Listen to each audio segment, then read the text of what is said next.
Alright, there seems to be no other option than doing this now. Don't you worry. We'll find your brother soon enough. Thank you for letting me do this, Mandy. It really helps out, you know. Huh. That's interesting. Excavation pepper. Chuck that in there. And hope that it arrives soon. Moving on. Fire in all! Ow! Oh, that didn't work out. How do people do that? Ah, much better. Except for that. Yeah, I feel like this has been long overdue. Digging out a whole dwarven cave with just diamond? What am I, an idiot? Yeah, evidently. Alright, didn't even use all the beds, and even still I got a good amount. I'm satisfied with this. Oh yeah, this is great. Even though the pickaxe is the only one that's fully enchanted, and thus I'm going to wait with the rest of my tools, but still, netherite. Alright, my friends, I got some good news. I'm letting you all go free. I don't need you anymore, I got something better. Now, as for you guys...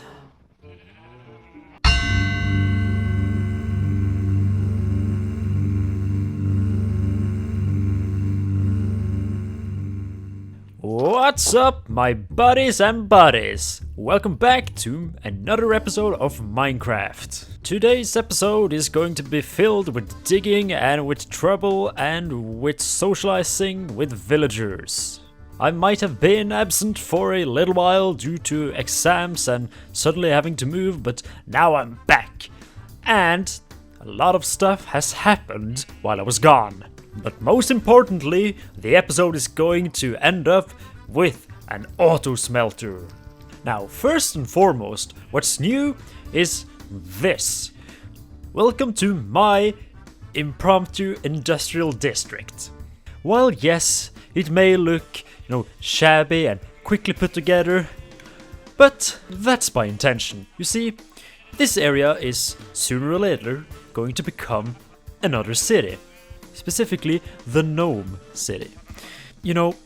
I couldn't wait that long to have an industrial district and all the industrial machinations that follow. I quickly built this here like this so that I can quickly tear it down again once I actually start with the city. But yeah, I got all the regular stuff. The sheep farm, the creeper farm, that's effective, the cactus farm, a honey farm, and lastly, the sugarcane, kelp, and bamboo farms. Everything you need for a starter industrial district. And that's really everything that's interesting about that. So, let's move on.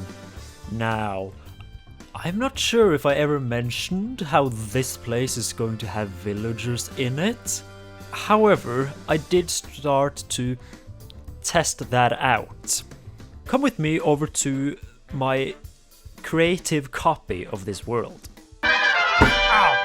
So this here is a duplicate of the regular survival world that I made just to build this specific thing in creative. So here, as you can see, I have placed down some villagers and some beds.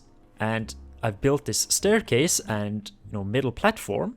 Right now it's day. However, if I make it night, the villagers would naturally start to go to bed.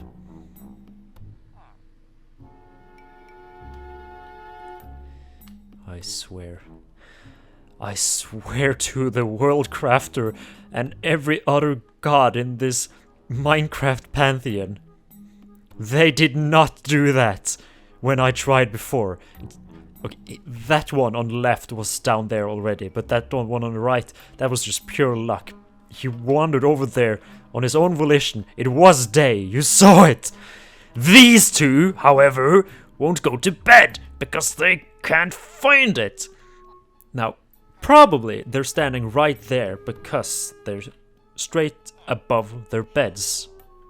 Almost, at least. However, for some reason, these people can't seem to pathfind down the stairs that I've tried several different variations of as well. You know, stairs, slabs, full blocks. This platform up here is just too high up for their beds. So, I'm thinking, the people that work up here on the marketplace level, maybe I just have to let them be homeless? Which is kind of funny, you know, given that I built this homeless spot here. But yeah, if these guys can't seem to find their way down during the night, I might just have to make them homeless. However, there is a bigger problem, and that is if they do manage to find their way down somehow, because they likely won't be able to find their way up again. Yeah, I even put the bells here to see if that had any effect on it, and honestly, it did seem like it changed a little bit, but you know, not for the result I wanted. Now, another thing is that I'm not going to build just one floor houses here. I was going to build 2 floors at least, which is, you know, why I have the distance here from the levels. And I don't know if that's going to change anything. I don't know the full picture. If they do know where their beds are, or the nearest bed is, and can't pathfind to it, or if they just can't see the bed at all. I've tried to dig a bed into the wall about here, and as far as I remember, it didn't seem to do anything. But yeah, I have dug myself into a hole here, kinda, with how this whole place was planned out. This whole layer here was supposed to be the marketplace, and I am kind of fearing I have to build some houses into some of these spots, which I really don't want to do. I have to figure something out. I have to do a lot more testing on this. Yeah, look at that. He lost his job because he couldn't find the work table. And that's the bigger problem, I think. In the meantime, I might complete the build like this on the actual world, but I still want the working villagers, so let's go kidnap some villagers over in the right world. So, sometime back I took all the villagers here in this village and put them all in this one house here. Did I? No, that's the wrong house. I put them in this house. This. Ah, yeah, that's how I get in. So, I need 4 of you guys. No! No! My pickaxe! That wasn't supposed to happen. Take 2. Well, there it is. Now, you boys just need to come out and play. Hello, boys. I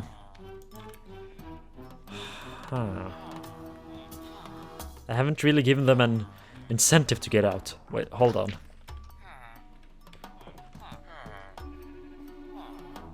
Oh, come on, just come. Okay, no! Don't. There, yeah, you got it. You're the last one. Come on, get in the... Ah, there we are. Ah, nice. Sweet, yeah, join your brethren. So that I can push you all the way to Kingdom Come. Or, you know, Kingdom Dwarf. So, let's do this the old style. Let's get some use out of this cart for once.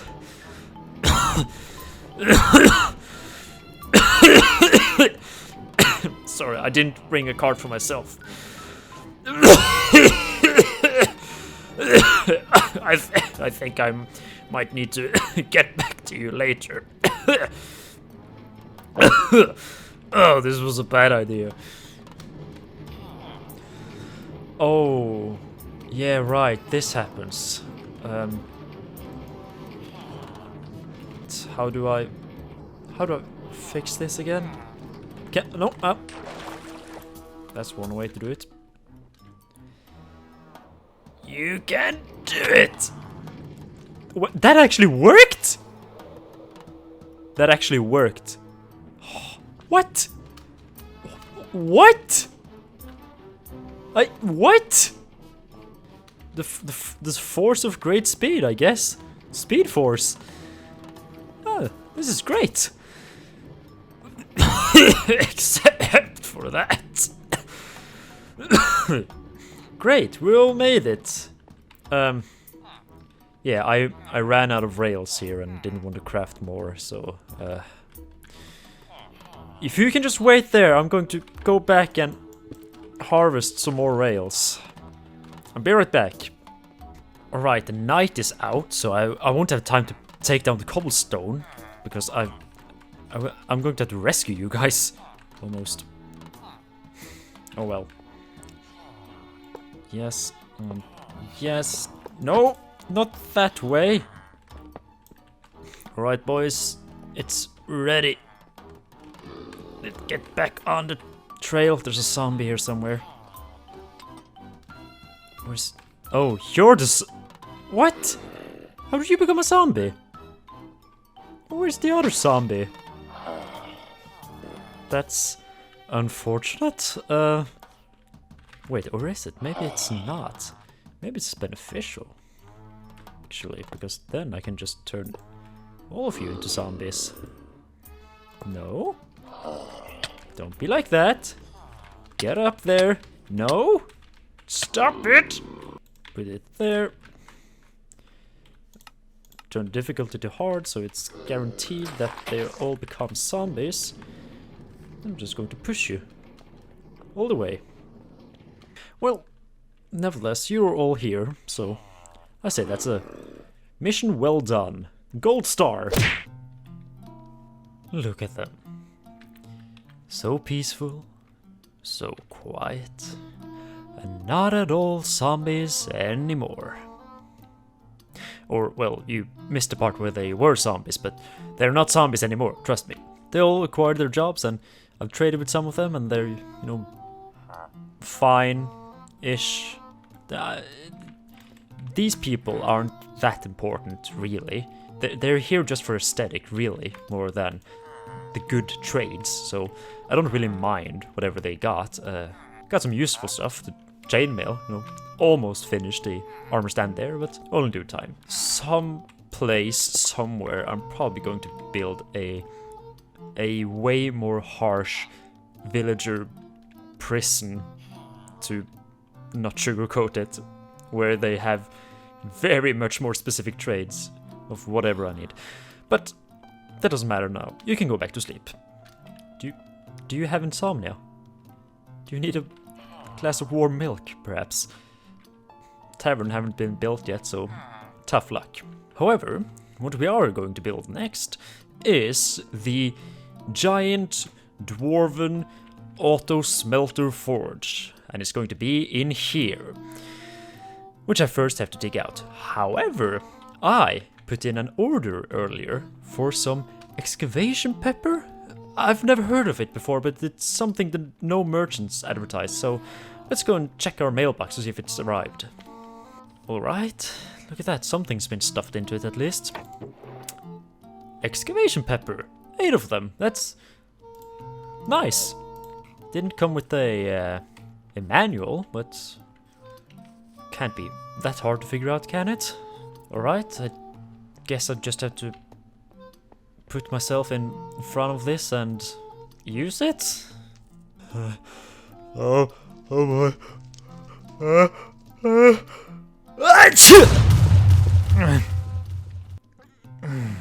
God. Spicy stuff. Oh!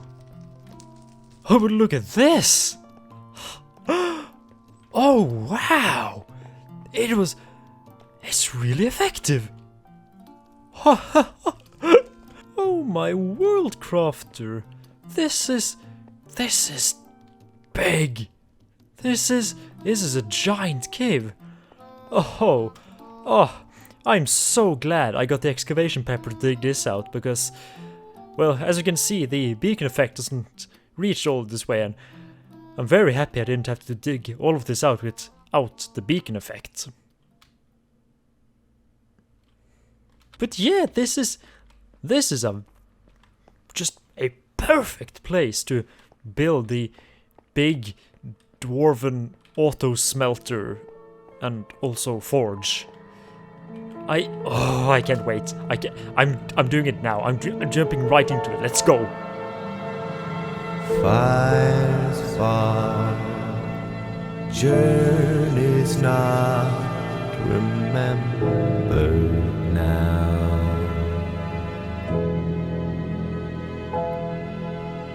Tired, scarred, kneel among the embers now.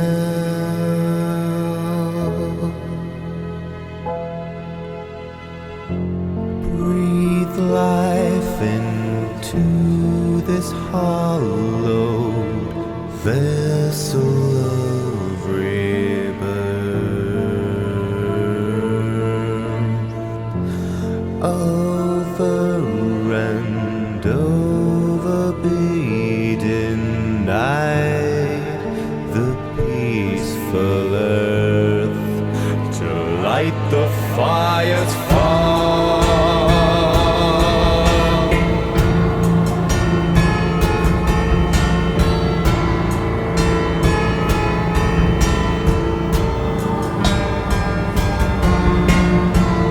Ignite the fire's fall, sisters of solace singing. Ignite the fire's fall, the morning bells are ringing. And deep in the crumbling walls, the souls of the cursed will fall. Though kingdoms will fade, decay, the ghosts of the past shall stay locked away.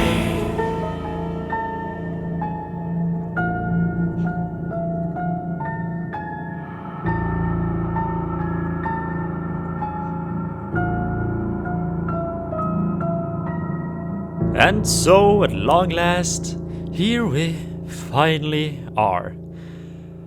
And let me tell you, the reason this video has taken so long to come out is purely, well, not purely, but a lot of it has to do with designing the aesthetic of this and then have it actually work as an auto smelter.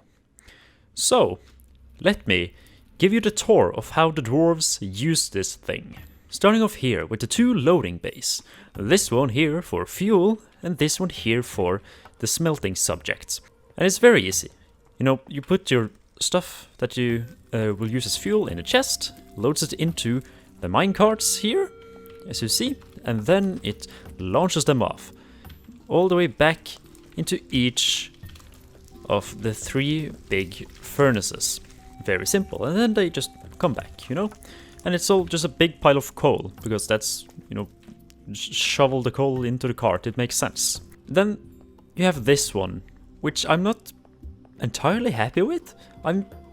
Honestly, I think this is just a temporary design that I'll change later. Eventually I'm going to build just more stuff in here, like long distance minecart tracks, you know, for transporting stuff from the mines to here to wherever else in the kingdom it's going. So I'm probably going to redesign this. But anyway, works just the same as the coal. You put stuff in a chest, loads it into a minecart, and then just shoots it up over there where it goes between the three unloading spots for the furnaces. Actually, I should have brought some coal and some iron to show off. Alright, here we are. So, oh wait, I need to put the coal in there.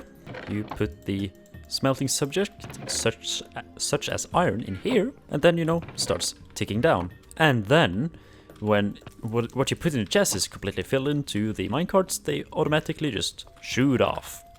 What's going to happen is that the smelting subject cart shoots off here, and then it starts traveling between these three. Oh, there it goes. And there it is. So it starts traveling between these and then dropping the materials down into the actual bowls, I guess I could call them. I used the magma cubes here to kind of look like molten rock or molten metal.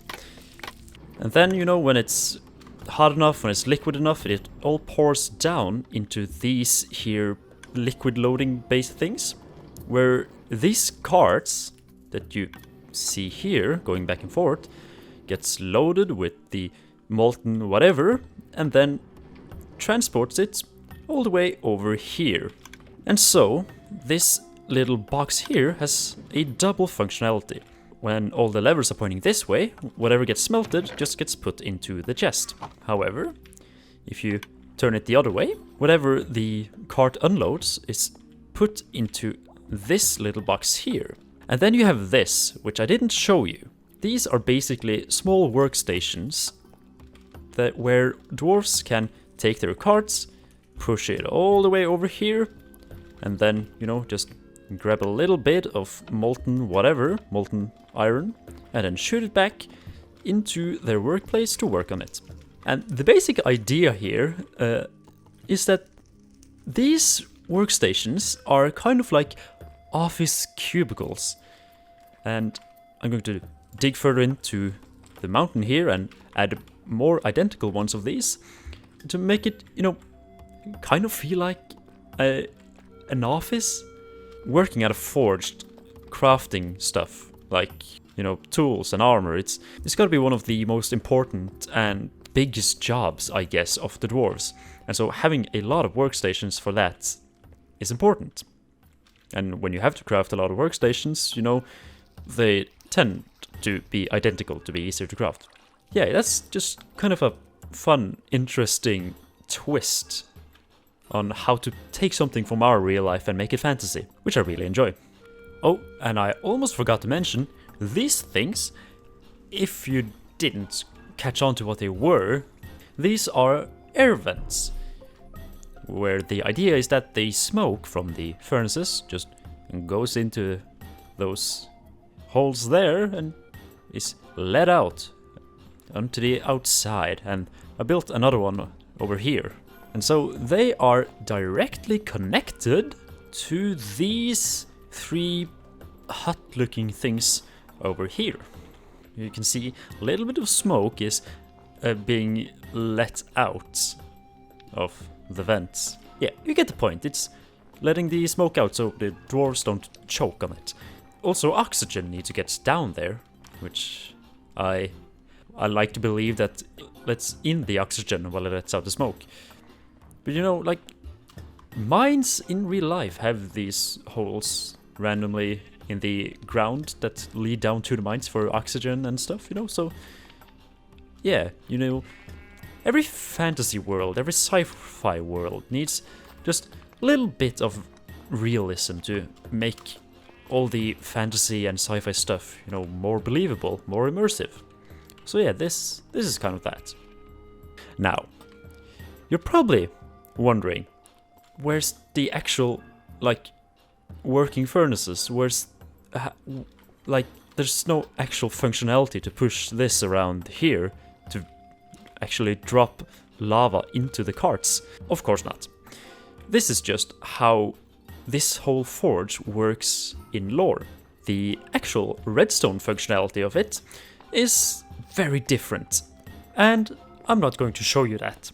This series is going to adhere more to the immersion side of this world.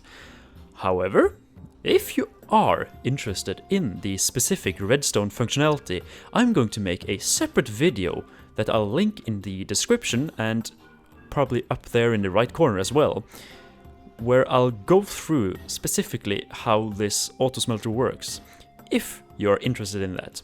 However, if you are one of those people that are not, I'm not going to break the immersion to show you how it actually works.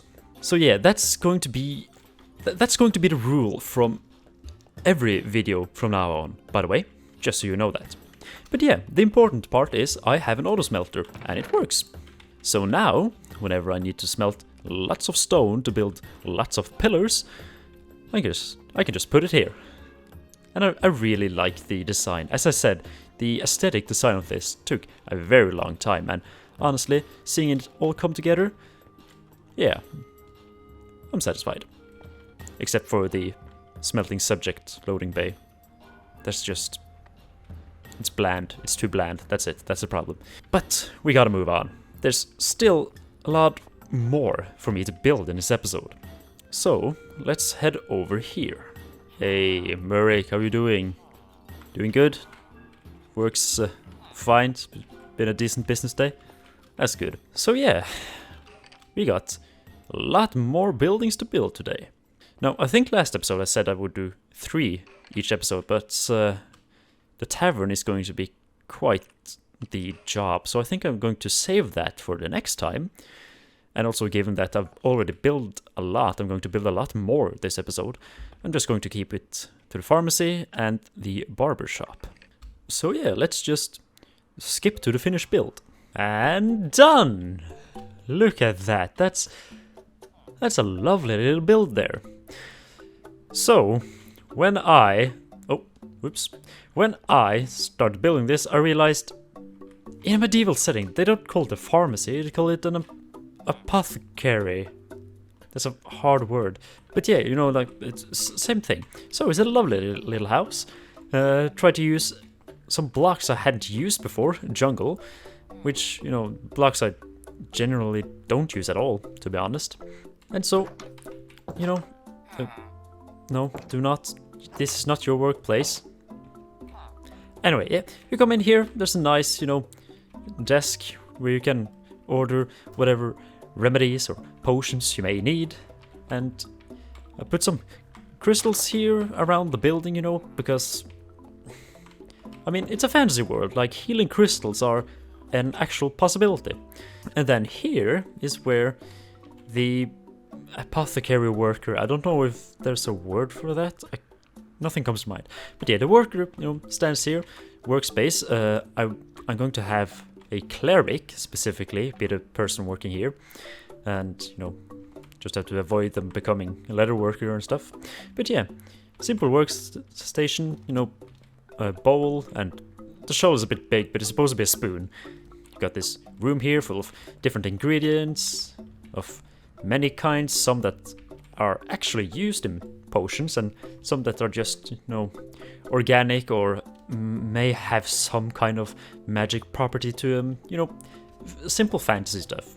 A very simple build that, you know, takes inspiration from actual apothecaries. And then you got the ladder up here on the roof where they're growing more flowers and berries and fungus and such stuff. So yeah, very simple build that I'm very satisfied with, especially the ingredients room over here. It really came together. So yeah, it's just a simple apothecary. Now, moving on to the barber shop, which is, well, out of all the buildings I built up until now at least, I've been very much looking forward to this one, because this is, in fact, the only building here that I've completely planned out beforehand. So let's just jump right to the finished build. And so it is done! Barbershop, open 24/7, low prices, that's pretty nice. You probably need to clean up a bit though. Anyway, let's go take a look inside. It's probably a very nice... Oh. Okay, yeah, I see. There's a painting that's fallen on the floor. I guess dwarves don't go to the barbershop that often, huh? Yeah. Poor fella should probably have seen this one coming. It's...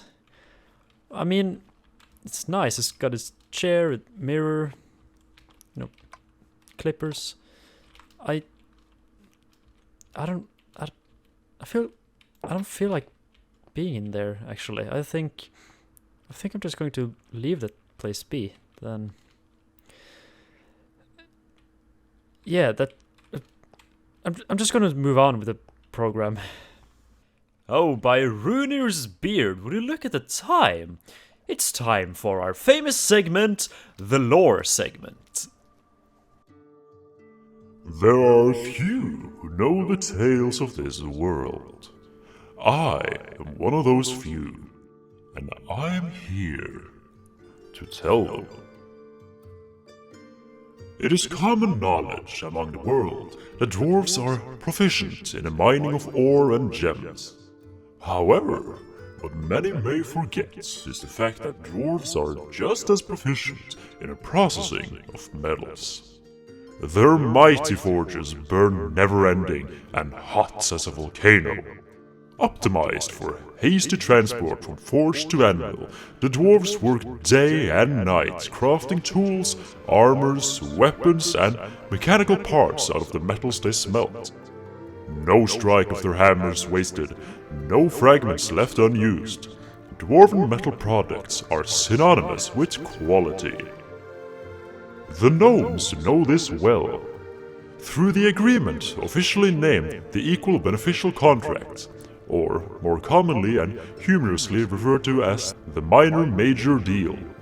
The dwarves and gnomes have created a trade deal where they exchange resources and materials of equivalent value to each other in order to strengthen both kingdoms.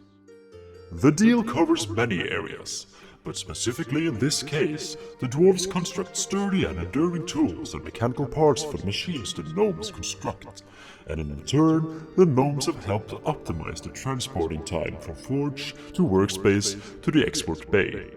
So, if you ever need a strong and sharp sword, and if you can't afford it, Dwarven Iron is your top option. The Equal Beneficial Contract grants both gnomes and dwarves many benefits. Return once more next time, for I will tell you yet another tale about this Minor-Major Deal. Wow, was that some kind of lore, huh? It's nice to, move away from the old history and the specific characters to point out something that's more relevant to, in quotation marks, today's events. So yeah, this video has been going on for quite some time now. It kind of sneaks up on me every time how long the videos actually are, when it doesn't really feel like I'm doing much. So yeah, I think that is pretty much it. We have done a lot this video, honestly. Moved some villagers, built a auto smelter, yeah. It's a decent amount of work. And so, it is time to end the video. Once again, I will mention that if you are interested in the auto smelter redstone, I will make a separate video that I'll link in this one for all the technical stuff around that. So be on the lookout for that. And otherwise, please subscribe and like the video. I need it. No, but seriously, I would really appreciate it, and it motivates me a lot. And oh, I didn't mean to do that. There we go. And so, if you want to return to the next video and get a notification, do remember to subscribe. Otherwise, I thank you so much for watching this video all the way through. It really means a lot to me, and I appreciate it, and I appreciate you, and you are a lovely person. So, goodbye, and I look forward to seeing you next time. Mwah.